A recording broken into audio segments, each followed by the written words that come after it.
6 मई को भारतीय जनता पार्टी की सरकार बनेगी और 45 दिन में सभी भूमि बाढ़ के लिए जो उपलब्ध कराना है वो भारत सरकार को बंगाल की भारतीय जनता पार्टी की सरकार उपलब्ध करा देगी और हम घुसपैठ को रोकेंगे।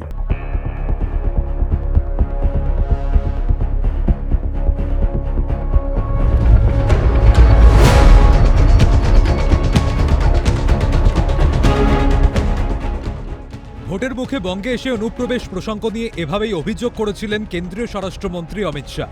অমিত শাহর অভিযোগ, সীমান্তে জমি দেননি মমতা বন্দ্যোপাধ্যায়, তাই বেড়া দেওয়া যায়নি। সঙ্গে আশ্বাসও দিয়েছিলেন রাজ্যে বিজেপি ক্ষমতায় এলে ৪৫ দিনের মধ্যে সীমান্তে বেড়া দেওয়ার জমি বিএসএফের হাতে তুলে দেবে বিজেপি সরকার। কথা দিয়ে কথা রাখল বিজেপি। মন্ত্রিসভার প্রথম বৈঠকেই বড় সিদ্ধান্ত সরকারের।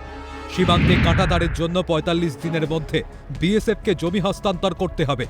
এই সিদ্ধান্তই গৃহীত হল প্রথম ক্যাবিনেট বৈঠকে। সোমবারই জানিয়েছেন মুখ্যমন্ত্রী শুভেন্দু অধিকারী। জনবিন্যাস বদলানোর সর্বপ্রথম পদক্ষেপ হিসাবে সীমান্তে কাঁটাতার দেওয়ার প্রক্রিয়া শুরুর সিদ্ধান্ত নেওয়া হল প্রথম ক্যাবিনেটের বৈঠকে। ভূমি ও রাজস্ব সচিবের এবং মুখ্য সচিবের তত্ত্বাবধানে হবে জমি হস্তান্তর প্রক্রিয়া। উল্লেখ্য, এসআইআর এর সময় থেকে অনুপ্রবেশ নিয়ে সরব ছিল বিজেপি। এসআইআর এর ফলে বিরাট একটা অংশের নাম ইতিমধ্যেই বাদ গিয়েছে। তবে এখনও রাজ্যে অনুপ্রবেশকারীরা রয়েছে বলেই মত তথ্যভিজ্ঞ মহলের। এবার সেই ইস্যুতে কড়া অবস্থানে নয়া রাজ্য সরকার। ত্রিপুরা ও আসামের দেখানো পথেই বাংলা থেকে অনুপ্রবেশকারীদের তাড়ানো হবে। কিন্তু কি এই আসাম মডেল? কিভাবে তারা অনুপ্রবেশ রোধ করছিল? আসাম সরকার অবৈধ অনুপ্রবেশ রোধে বেশ কিছু কঠোর পদক্ষেপ গ্রহণ করেছে, যার মধ্যে সীমান্ত নিরাপত্তা জোরদার এবং বেআইনিভাবে অনুপ্রবেশকারীদের ফেরত পাঠানো অন্যতম। ভারত বাংলাদেশ সীমান্ত দিয়ে অবৈধভাবে প্রবেশকারী ব্যক্তিদের চিহ্নিত করে নিয়মিত ফেরত পাঠানো হচ্ছে।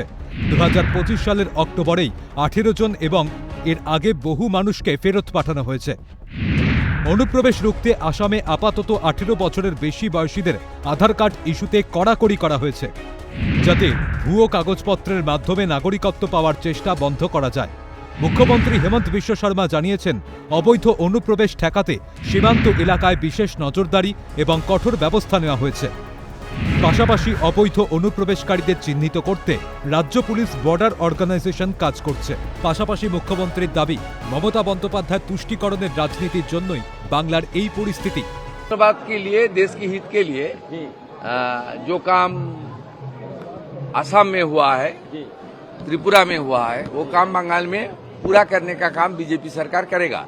हमारी गृह मंत्री जी बार बार मीटिंग में बताया, ये जो घुसपैठिया का जो हमारी बड़ा समस्या है उसको किस तरीके से असम त्रिपुरा में बीजेपी सरकार आने का बाद ये आज घुसपैठिया खत्म हो गया है। ये बंगाल में भी एक तुष्टीकरण की सरकार था, तो सरकार ने बीएसएफ को जमीन तक नहीं दिया। देश की सुरक्षा के ऊपर सवाल खड़ा हो गया था। इसलिए जो खास करके घुसपैठिया इलीगल इन्फिल्ट्रेटर्स को लेकर और हमारी बॉर्डर बांग्लादेश बॉर्डर को सुरक्षित करने के लिए आसाम ने जो कदम उठाया, वो कदम बंगाल में भी उठाना चाहिए। वो काम काल पहले कैबिनेट से हम लोग রাজ্যের বর্তমান মুখ্যমন্ত্রীর অভিযোগ যে প্রকৃত অর্থেই ১০০% সত্যি, তা হয়তো বুঝতে বাকি নেই রাজ্যবাসীর। কারণ অতীত ঘাটলে এখনো প্রাক্তন মুখ্যমন্ত্রীর এক বিশেষ সম্প্রদায়কে করা দুধেল গায়ে মন্তব্যটা রাজ্যবাসীর মনে বারবার ফিরে আসে। আমি কিন্তু ইফতারে যাচ্ছি, আপনারাও আসবেন।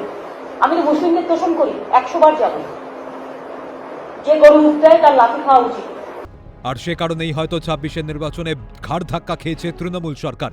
এবার নতুন সরকারের হাত ধরে উন্নয়ন ঐতিহ্যের বাংলাকে ফিরে পাওয়ার আশায় বুক বেঁধেছেন কোটি কোটি রাজ্যবাসী। ক্যালকাটা নিউজ।